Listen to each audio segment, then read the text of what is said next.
Judges 9. Abimelech, son of Jerubbaal, went to his mother's brothers in Shechem and said to them and to all his mother's clan, "Ask all the citizens of Shechem, which is better for you, to have all 70 of Jerubbaal's sons rule over you, or just one man? Remember, I am your flesh and blood." When the brothers repeated all this to the citizens of Shechem, they were inclined to follow Abimelech, for they said, "He is related to us." They gave him 70 shekels of silver from the temple of Baal-berith, and Abimelech used it to hire reckless scoundrels who became his followers. He went to his father's home in Ophrah, and on one stone murdered his 70 brothers, the sons of Jerubbaal. But Jotham, the youngest son of Jerubbaal, escaped by hiding. Then all the citizens of Shechem and Beth Millo gathered beside the great tree at the pillar in Shechem to crown Abimelech king. When Jotham was told about this, he climbed up on the top of Mount Gerizim and shouted to them, "Listen to me, citizens of Shechem, so that God may listen to you." One day the trees went out to anoint a king for themselves. They said to the olive tree, "Be our king." But the olive tree answered, "Should I give up my oil by which both gods and humans are honored, to hold sway over the trees?" Next the trees said to the fig tree, "Come and be our king." But the fig tree replied, "Should I give up my fruit, so good and sweet, to hold sway over the trees?"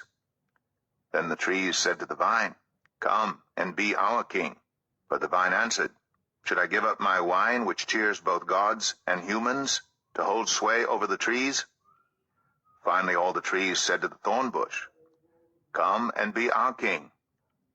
The thorn bush said to the trees, "If you really want to anoint me king over you, come and take refuge in my shade. But if not, then let fire come out of the thorn bush and consume the cedars of Lebanon." Have you acted honorably and in good faith by making Abimelech king? Have you been fair to Jerubbaal and his family? Have you treated him as he deserves? Remember that my father fought for you and risked his life to rescue you from the hand of Midian. But today you have revolted against my father's family. You have murdered his 70 sons on a single stone and have made Abimelech, the son of his female slave, king over the citizens of Shechem because he is related to you. So, have you acted honorably and in good faith toward Jerubbaal and his family today? If you have, may Abimelech be your joy, and may you be his too. But if you have not, let fire come out from Abimelech and consume you, the citizens of Shechem and Beth Millo, and let fire come out from you, the citizens of Shechem and Beth Millo, and consume Abimelech." Then Jotham fled, escaping to Beer, and he lived there because he was afraid of his brother Abimelech. After Abimelech had governed Israel 3 years, God stirred up animosity between Abimelech and the citizens of Shechem, so that they acted treacherously against Abimelech. God did this in order that the crime against Jerubbaal's 70 sons, the shedding of their blood, might be avenged on their brother Abimelech and on the citizens of Shechem, who had helped him murder his brothers. In opposition to him, the citizens of Shechem set men on the hilltops to ambush and rob everyone who passed by, and this was reported to Abimelech. Now Gaal, son of Ebed, moved with his clan into Shechem, and its citizens put their confidence in him. After they had gone out into the fields and gathered the grapes and trodden them, they held a festival in the temple of their God. While they were eating and drinking, they cursed Abimelech. Then Gaal, son of Ebed, said, "Who is Abimelech, and why should we Shechemites be subject to him? Isn't he Jerubbaal's son? And isn't Zebul his deputy? Serve the family of Hamor, Shechem's father.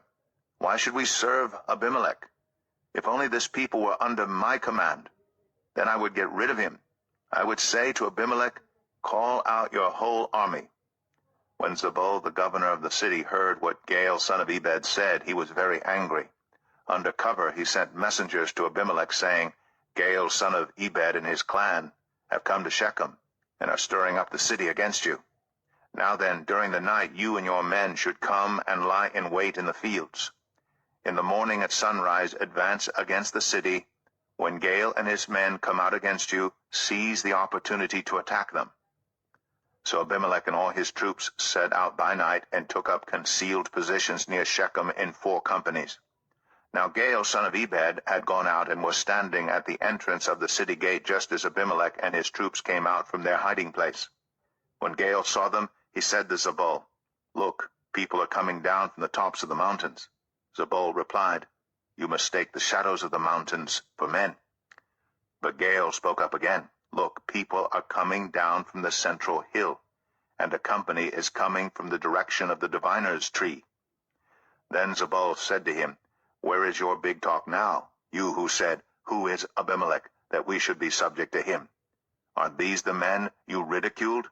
Go out and fight them." So Gaal led out the citizens of Shechem and fought Abimelech. Abimelech chased him all the way to the entrance of the gate, and many were killed as they fled. Then Abimelech stayed in Arumah, and Zebul drove Gaal and his clan out of Shechem. The next day the people of Shechem went out to the fields, and this was reported to Abimelech. So he took his men, divided them into 3 companies, and set an ambush in the fields. When he saw the people coming out of the city, he rose to attack them. Abimelech and the companies with him rushed forward to a position at the entrance of the city gate. Then 2 companies attacked those in the fields and struck them down. All that day Abimelech pressed his attack against the city until he had captured it and killed its people.